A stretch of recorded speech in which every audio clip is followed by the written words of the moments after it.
My name is Cassandra Powell. I'm 33 years old. Last October, my mother stood up in front of 80 people at our church and told them my success was thanks to her. The same woman who called my graduation pointless and never showed up. 3 days before that church dinner, a $10 billion agricultural tech company offered me a deal worth over $5 million. My name hit Forbes. And suddenly, after years of silence, my mother called. Her voice was warm, almost musical. "Honey, we need to talk. Family meeting this Sunday." I went. But what I found in that old storage shed behind the barn the day before changed everything. And what happened inside that church is the reason I'm telling you this story. Welcome back to Hidden Family Revenge. Now let me take you back to Haywood County, North Carolina. To a cattle barn in the middle of the night when I was 14 years old and didn't yet know what my mother was capable of. The calf is stuck. I'm on my knees in straw and mud, hands slick, pulling while the heifer cries like the world is ending. It's 2 a.m. My phone is wedged between my shoulder and my ear, and Dr.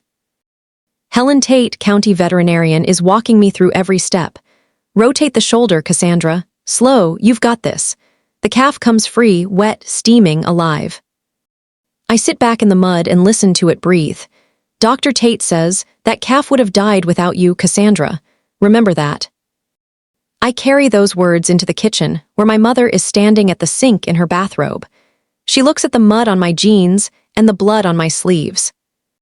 "If you spent half that energy on chores," she says, "the fences would be fixed by now. Nobody asks how the birth went." That night, sitting on the porch with mud drying on my boots, I say it out loud for the first time. I want to be a vet. The stars don't answer. Neither does anyone inside the house. Here's what I understood even then. My mother lost her own mother at 20, heart attack, no warning. She was a sophomore at Appalachian State, the first in her family to go to college. She dropped out the next week, came home to Haywood County, raised her 12-year-old sister Rose, cooked, cleaned, worked part-time at the elementary school. When Rose turned 18, she moved to Charlotte. Vivian called it what she called every departure: abandonment. She married my father Ray, settled on the farm, had Nolan, then me, and from that point on the rules were simple: family stays. Family doesn't leave. The front door was always unlocked in Haywood County, but in my mother's mind it only swung one way: inward. She controlled the checkbook, the calendar, the car keys. My father handed her every paycheck. Nolan never questioned it because Nolan never had to. He liked the farm, liked the routine, liked knowing the tractor and the truck, and eventually the tire shop would all be his. I was the problem.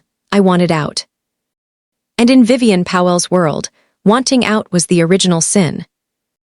Senior year, I applied to NC State on the library computer because our home desktop was in the living room and my mother monitored it like air traffic control.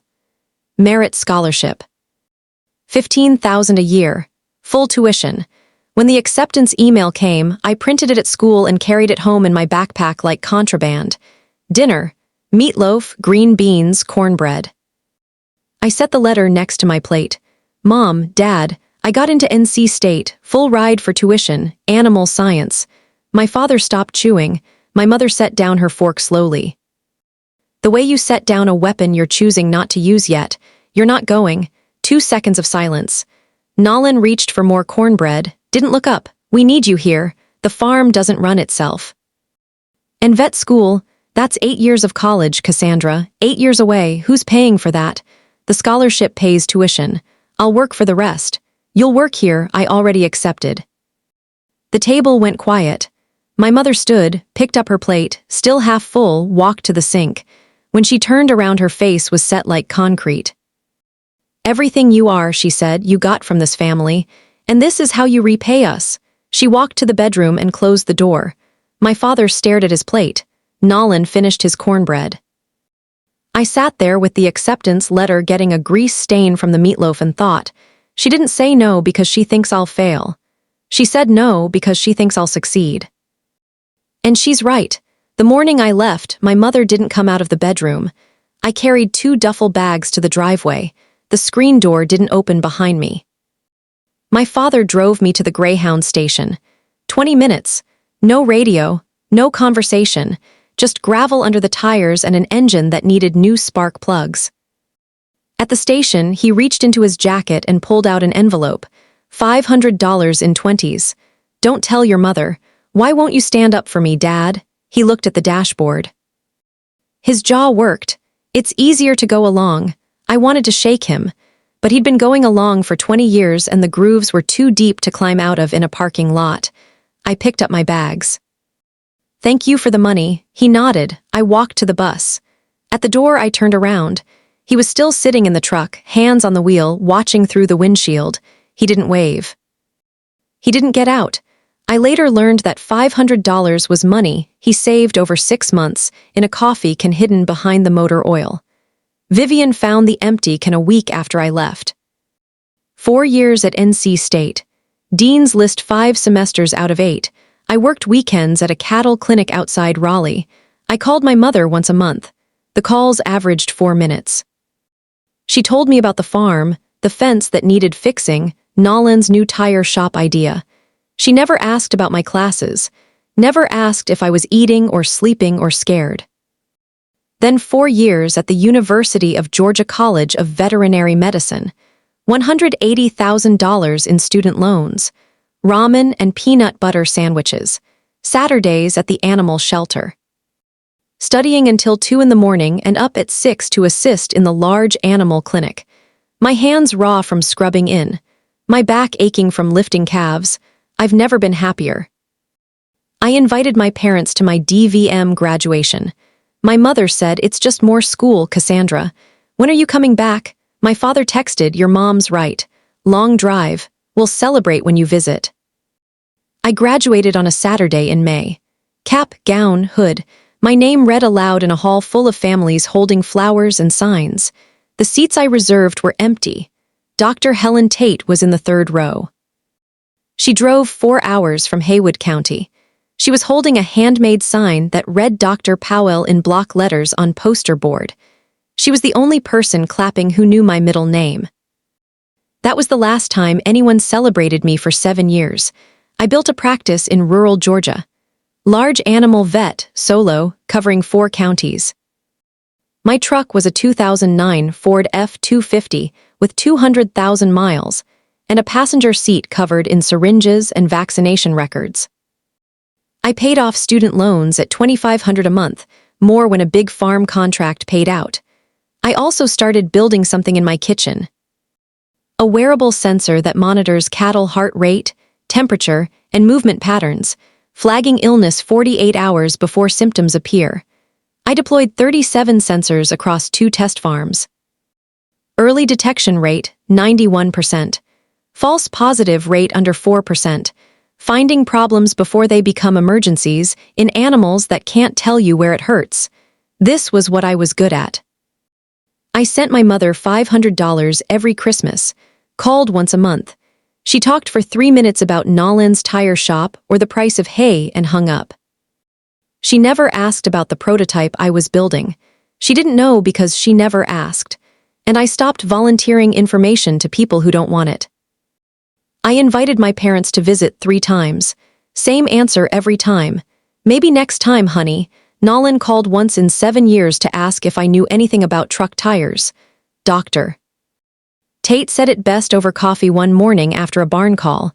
"You're brilliant with cattle, Cassandra, but you keep people at fence post distance." She was right. When the person who was supposed to love you first treated you like a flight risk, you learned to keep the gate shut. I kept it shut for 7 years. Then I pulled up my call log one night sitting in my truck after a midnight calving. 12 months of outgoing calls to my mother. 12. Incoming from her, 1. Asking if I could send the Christmas check early because the furnace needed work. 12 calls out, 1 call in, and the one that came in had a price tag. The diagnosis landed the way they always do, after you've ignored the symptoms too long. If I kept this pattern going, reaching out, getting silence, reaching out again, I would spend the rest of my life auditioning for a role I was never cast in. I was done managing a relationship that only worked in one direction. I closed the call log. I opened the sensor dashboard instead. This is what I'm good at.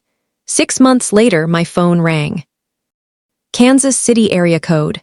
The voice belonged to Dr. Stephen Aldridge, Chief Innovation Officer at Meridian Agri-Tech, $10 billion company, largest livestock biotech firm in North America. Dr. Powell, we'd like to discuss licensing your early detection system. Conference room on the 14th floor. Glass walls. A table long enough to land a plane on. 6 engineers, 2 VPs, a whiteboard already filled with my equations pulled from my published paper. They wanted exclusive license on the patent, and they wanted me. Vice President of Animal Health Innovation. The offer, $400,000 a year in salary plus restricted stock vesting over 4 years. Total compensation package north of $5.2 million. I signed on a Thursday. By Friday, the press release was live. Meridian Agri-Tech acquires breakthrough livestock monitoring system from Rural Veterinarian. Cattle Today ran it first, then AG Weekly. Then Forbes, because Rural Vet turned multimillionaire makes a good headline. I emailed Dr. Tate. We did it. She replied, you did it. Don't let anyone rewrite that sentence. I didn't post anything on social media. I didn't call my mother. I didn't call my father. I didn't call Nolan. The news traveled on its own. Haywood County is a farming county. People read Cattle Today the way city people read the Wall Street Journal. My mother saw the article on Facebook within 12 hours. My phone rang at 7 the next morning. Her voice was warm, almost musical, a tone I had never once heard directed at me. Oh my goodness, we saw the article. Your father and I are just so proud. We had no idea you were doing all this. You didn't ask, a beat of silence. She recovered. Well, we need to get together. Family meeting this Sunday. Come home. Nolan has some ideas he wants to share. And the church is having their harvest dinner the same evening. People would love to see you. I caught it immediately. The merge. Family meeting and church dinner, same day, same building. My mother doesn't do things without a reason. She was combining the private ask with a public audience because it's harder to say no in front of 80 people you grew up with. I'll come, I said. But I'm bringing Dr. Tate. Pause, 4 seconds. Helen Tate. Why? Because she's family to me. The silence lasted long enough for me to hear her breathing change. Then the smile came back into her voice, thinner now, stretched tight. Fine, the more the merrier. I hung up and called Dr. Tate. Something's off. Mom's combining the family meeting with the church dinner. She's never done that before. Tate's voice was dry as chalk. Vivian Powell doesn't do anything without a stage. She's setting one. Thursday morning, Nolan called. Hey Cass, congrats on the big deal. Listen, I've been mentioning to some people that you might want to invest in the tire shop. Just getting the word out. Nolan, I never said that. Come on, it's just talk. It's my name and you're using it without my permission. He went quiet. All right, I'll dial it back, but think about it. 200 grand would turn everything around. $200,000. He was already $150,000 in debt, and he wanted another 200 on top. I called Dr. Tate again. She's building a stage, I said, and Nolan's already selling tickets. What are you going to do? Show up, but I'm writing my own script. Saturday morning, I drove the 3.5 hours from Athens to Haywood County. Dr. Tate met me at a diner outside Wesville. I told her the plan. Go to the farm, see what I could learn. Attend the dinner Sunday and handle whatever my mother had prepared. Tate stirred her coffee. I'm not letting you walk into that room alone. That's why I called you. I checked into a motel on Route 19, not the farm. Sleeping under Vivian's roof would be giving her home field advantage. I stopped playing away games with my family a long time ago. The farm looked tired when I drove out. Paint peeling off the barn. Fences leaning like old men after a long day. The herd was smaller, maybe 40 head where there used to be 80.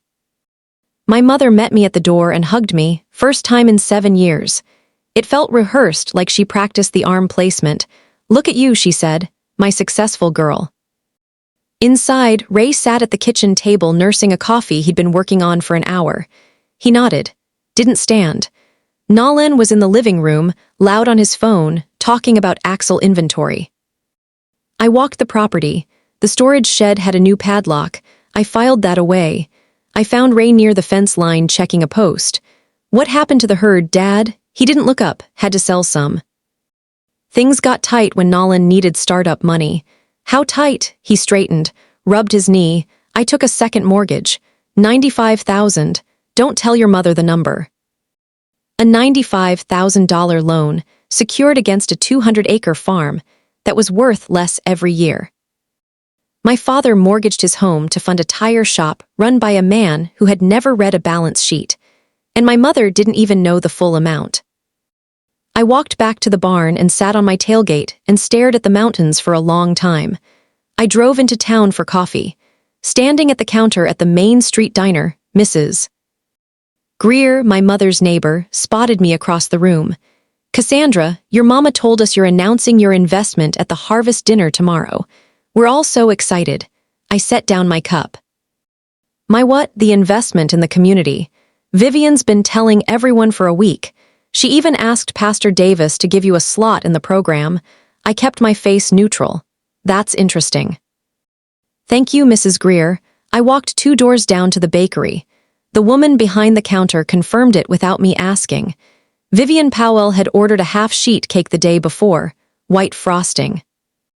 Blue lettering, Haywood County's own Dr. Cassandra Powell. My mother had written my script, staged my entrance, sold tickets to my performance, and ordered the prop cake. All without asking me a single question. I sat in my truck in the bakery parking lot and called Dr. Tate. She staged the whole thing. The family meeting is the church dinner, and she's already told everyone I'm making an investment announcement. Tate was quiet for a moment. What are you going to do? Same plan. Show up. Tell the truth, but first I want to check one more thing. What's that? The storage shed behind the barn. If she was willing to go this far with the public story, I want to know what else she's been managing behind the scenes. The shed had a new padlock, but the key was where it always had been. And what I found inside that shed is what changed everything that happened at the church the next evening.